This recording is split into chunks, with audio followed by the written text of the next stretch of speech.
ana ing desa 5 taun lawase ora ketemu aku paling sliramu kok malih lemu pancen pikir mas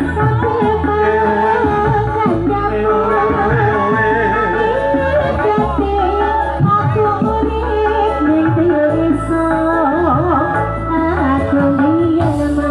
dipaksa karo wong tuwa kon lakoni omah-omah karo kita iya belum ora pepet mas ayo sik dipendeng pinggir kali dipetelo pancen kuri rasane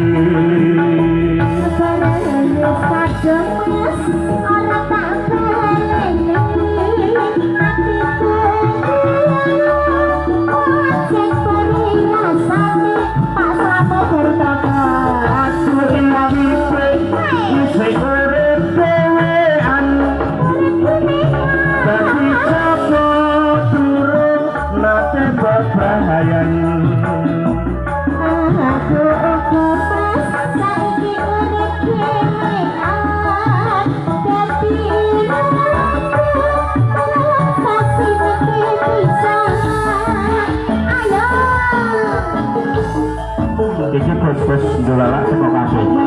hadir semua Mas Slamet, Mas Basuki ada Mas Mer juga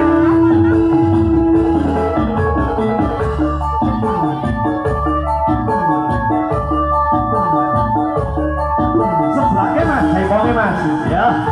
dan hero ini ayo yen rakyat nutik kaya wis kenal sliramu nalikane waktu ana ing desa 5 taun awase ora ketemu aku pangling sliramu kok malih lemu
matur